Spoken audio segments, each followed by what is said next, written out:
विद्यार्थी मित्रांनो, इयत्ता दुसरीची मराठीची गोष्ट आहे. ही गोष्ट आहे 9वी. गोष्टीचं नाव आहे सिंह आणि कोल्हा.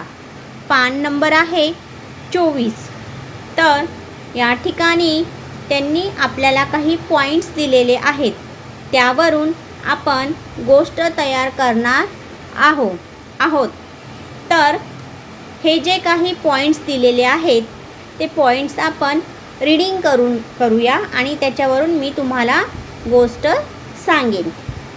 गोष्टीचं नाव आहे सिंह आणि कोल्हा. ऐक म्हण. एकदा जंगलचा राजा सिंह लढाईची तयारी करत होता. कोल्हा हा त्या राज्याचा मंत्री होता. सिंहाने कोल्ह्याला बोलावून घेतले. मंत्री, लढाईबाबत बोलणं करायचं आहे. आपल्या राज्यातल्या सर्व प्राण्यांना ताबडतोब बोलवा.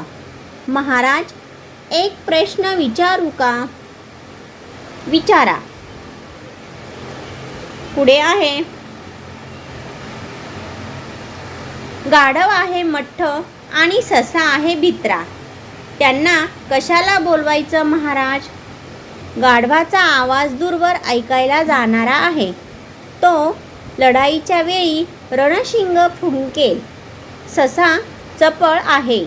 संदेशांची ने-आण करण्यासाठी त्याचा चांगला उपयोग होईल. महाराज, तुम्हाला गाढव आणि ससा यांच्यातले चांगले गुण दिसले. प्रत्येकातल्या चांगल्या गुणांचा उपयोग कसा करून घ्यावा हे मला तुमच्याकडून समजलं. तर ही सिंह आणि कोल्हा ही काही इथं जी गोष्ट आहे ती मी तुम्हाला थोडक्यात सांगणार आहे. तर बघा मुलांनो, एकदा जंगलचा राजा सिंह लढाईची तयारी करत होता. त्याने आपल्या मंत्री कोल्ह्याला सांगितले, आपल्या राज्यातील सर्व प्राण्यांना बोलाव. कोल्ह्याने विचारले, महाराज, एक प्रश्न विचारू का? सिंह म्हणाला, विचार. कोल्हा म्हणाला, गाढव आहे, माकड आहे आणि ससा आहे. यांना कशाला बोलवायचं?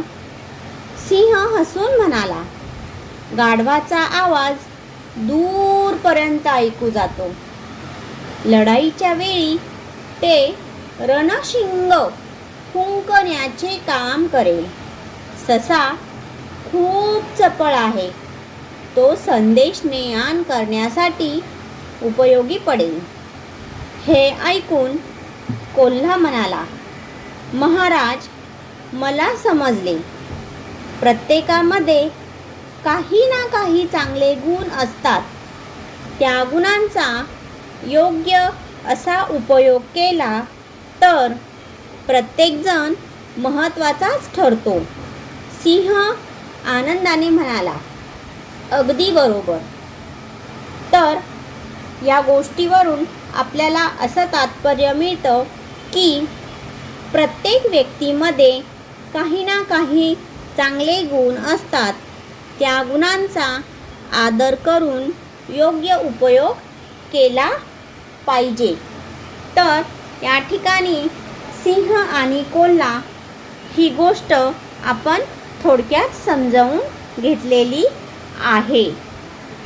तर तुम्हाला जर माझी ही गोष्ट आवडली असेल तर मला लाईक करा, शेअर करा, सबस्क्राईब करा. Thank you for watching.